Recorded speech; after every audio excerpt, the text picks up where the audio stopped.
Is this man the face of monotheism? Is he the first monotheist in history? And if he is, how does that connect to the monotheism that would come later on? Is it just some coincidence? Or was it tied to a future that was going to happen brought by Semitics who moved out from Egypt? Is it just another version of the Sinaitic script taking influence from Egypt, mixing it with its own culture, and coming up with a completely new religion as if it made it up from scratch? We shall investigate this in a deeper way. But first, who is this? This is Akhenaten, and he worshipped the Aten. His name means the one who worships the Aten. So, a little background. Today, when we look at gods, we think of one thing, a single god, and he is a male most of the time. But this was never the case in almost all countries in the world, including Africa, Asia, Europe, the Americas, Australasia, anywhere you go in the world, there tended to be a duplication of humanity. So, in other words, there were gods that were male, and then there were goddesses that were female. These words weren't necessarily used by the people, but there was definitely a strike, something that you can strike and go males and females, and they embody humanity or animals of some kind. This is the first time that we see a departure from that. But before we go there, if we look at the Minoans, their lead god seems to be a woman. If we look at the Vedics, if we look at the pre Vedic culture, the Indus Valley, what we see is a god that has three heads, sort of showing what was going to happen in the future of the Indian religion, and he's sitting in a way that future gods would be sitting. But again, he represents a pluralistic deity system. Even the Indo European gods that would come and join the Greeks, the Minoans, the Indus Valley, and all other cultures were all polytheistic. It was only the Aten that was not. One more aspect of these gods, if we look at the Sumerians as an example, is that they always almost had a female equivalent, usually a wife or a sister, a mother, any of that. And the reason is because they had lives. They weren't just part of a pantheon, but instead were part of some chronology that starts with them doing something, and this will be very important. For the most part, Egypt was no exception. It started with the Noon, and then you start having kids, parents, Geb, Nut. Every single part of the Egyptian religion is equivalent to almost all religions around the world in the sense of how it came about, just another narrative. But when Akhenaten came in, all of that changed for the first time in history. But the Aten is different. The Aten is neither a man nor a woman, neither an animal or a bug. Instead, the Aten is a disk. It's just the sun.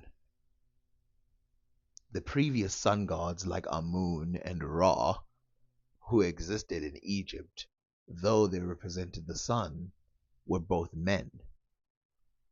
But this, like I said, is just a disk, and he radiates, or it radiates, from one place, the heavens, stretching to Akhenaten and his followers in Egypt.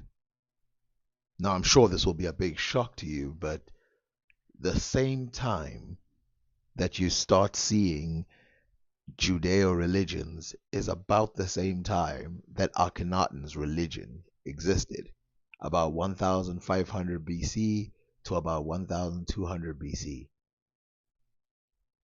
Akhenaten's religion died with him. But did it? Now, I'm not saying that this man exists, but this is Moses. And the reason I bring him up is because a lot of the traditional versions or the traditional accepted view is that Moses wrote a lot of the Torah, various parts of the Torah. Now, what do we know about Moses? Well, we know that Moses was raised in Egypt.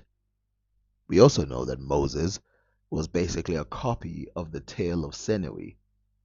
Well, what do we know about the tale of Sennawi? We know that the tale of Sennawi, the Aten, is mentioned in this specific verse.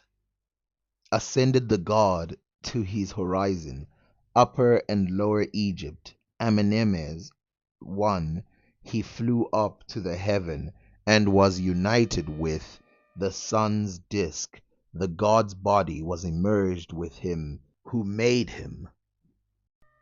Also, the tale of Sinahi mimics the story of Moses. As you can see, it has the same flow in the story where it starts with a man who is at the top rank of Egypt, so was Moses, and then he flees Egypt in order to escape the wrath of the Pharaoh.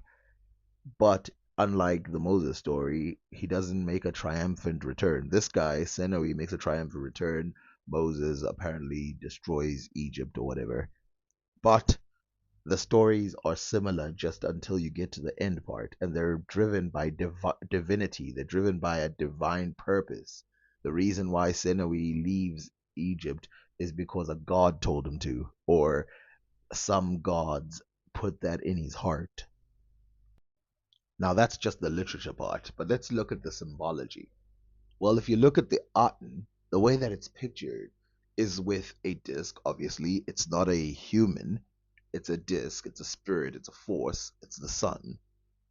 But with these strange lines and arms at the end of these lines, these little arms are how the sun reaches out to humans. So it has a personification of arms, not a personification, a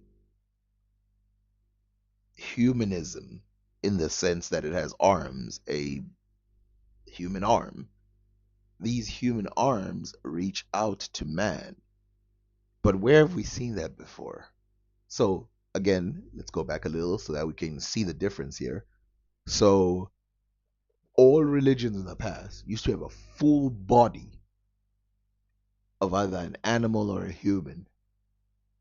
This time, we have a disc shape that is alive somehow. It has no beginning, has no end, it has no story, but it has its arm raised towards humans.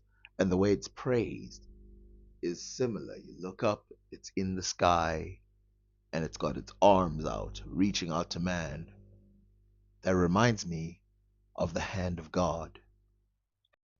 No longer do we deal with the messiness of a human life or the contradictions of narrative.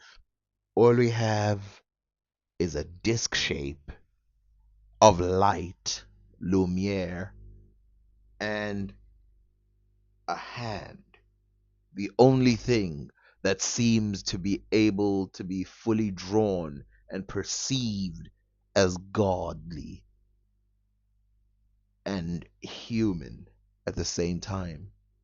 Now, I'm not saying that these obvious copies that were done by a so called Moses character and his burning bush are exactly identical or are necessarily 100% ripped off from Egyptian mythology.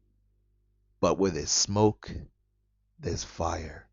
God himself is mentioned in the Bible several times as the hand, using his hand as a influence of power. And let's just read one of the verses that is to Moses. So this is God talking to Moses. Journey into the wilderness, that we may sacrifice to the Lord our God. And I am sure that the king of Egypt will not let you go, no, not by a mighty hand. And I will stretch out my hand and smite Egypt with all my wonders, which I will do in the midst thereof. And after that he will let you go, and I will give this people favor in the sight of the Egyptians. The Hamza is a particular symbol that is thought to be the hand of God. Well, it is the hand of God. And in the middle, you can see there the eye protecting against evil. You see this in North Africa, and you see it all over the place in Africa in general, but you also see it in Egypt. And there it is on display. Okay, so I've made this connection between the hand of God, which again, this is the only place you can find this, the Aten, and then the Judeo and other religions that come after the Aten. But what about the sun? What about the fact that from now on, every religion will associate light with religiousness, with divinity? Remember, back in the day, you could be a god of the water, a god of the sea, a god of the stars, a god of the sky, and all of them had different luminosities. But now divinity is put down to brightness, to light. And as you can see, God himself is referred to as the sun in these specific verses. So Psalms 84 verse 11 says, "For the Lord God is a sun and shield. The Lord bestows favor and honor. No good thing does he withhold from those who walk upright." Habakkuk 3 verse 4, "His radiance is like the sunlight.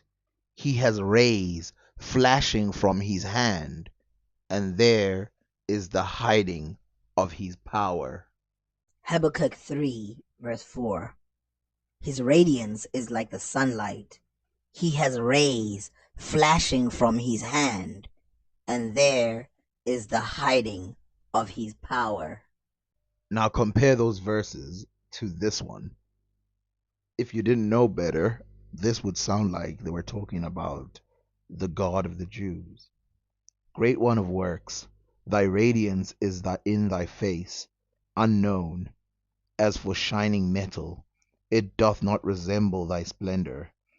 Being designed, thou didst mold into form thy members, giving birth, but he was not born, one by himself by reason of his power or abilities, traverses of eternity. He who is over or chief of the ways of millions of years, maintaining his divine form, as are the beauties of the celestial regions. Even so are thy beauties, more brilliant is thy complexion than that of heaven. Thou sailest across the heavens, all faces, mankind. Look at thee as thou goest, though thou thyself art hidden from their faces. Flashing from his hand, and there is the hiding of his power, though thou thyself art hidden from their faces. So clearly, the thing that is being shown here is that even though he is bright as hell and self evident and obvious to see, I mean both of them, they are hidden from the regular people. And this hiding has two ways to be seen. In other verses, it has to be literally being hidden at night. And then secondly, it has to do with the fact that the brightness of the sun, the brightness of the light keeps people from being able to view what is actually going on. And you can see there, it's just written. Now you shall see that these two verses, one from the Book of the Dead and the other from the Bible, you shall see that they have a same general theme. See, darkness covers the earth, and thick darkness is over the peoples, but the Lord rises upon you, and his glory appears over you. Nations will come to your light, and kings to the brightness of your dawn. Lift up your eyes and look about you. All assemble and come to you. Your sons come from afar, and your daughters are carried on the hip. Then you will look and be radiant. Your heart will throb and swell with joy. The wealth on the seas will be brought to you. To you the riches of the nations will come. He looketh on what he hath made, the Lord one, bringing along into captivity countless lands every day, observing those who walk about upon the earth, shining in the sky. He performeth transformations by day. He maketh the seasons from the months. He loveth the heat of summer. He loveth the cold of winter. He maketh every member of the body to droop. He embraceth every land. The apes cry out in adoration of him when he riseth daily. The word order is the same. The general sentiment is the same. Even the general light metaphors and analogies are the same. And everything about the nations in multiple places is the same. There is no difference between these two verses. If I was in the same class as someone and I had written the ancient Egyptian version, and then someone in the same class had written the Christian version, no, the Judeo version, the person who wrote the Judeo version would obviously had just copied my idea. Now, given all the other evidence, it's quite clear that there has been a taking from one to the other.